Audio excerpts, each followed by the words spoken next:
أول ركنية من سفير طيدير من أصل 8 ركنيات تحصل عليها الخضر في هذه المباراة. في وقت يحدث تغيير آخر، يخرج اللاعب لينغاري في هذه اللحظات.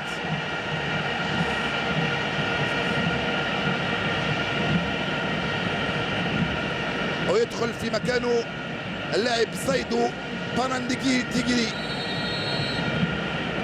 الركنية من سفير طيدير، بابا جول جول جول جول جول جول. قلت لك يا سفير يا طيدير، أول مرة تنفذ ركنية في المباراة ويأتي الهدف الثاني. يلا يا سفير، يا سلام عليك. جول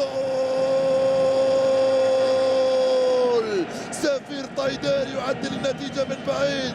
يفعلها الرجال في بوركينا فاسو ويسجلون هدفا ثانيا. طيدير وكارل مجاني لأول مرة في حياته يسجل هدف مع المنتخب بعد 23 مباراة.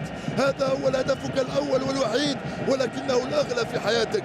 هدفان لمثلهما في وغادوغو، ركنية طيدير ورأسية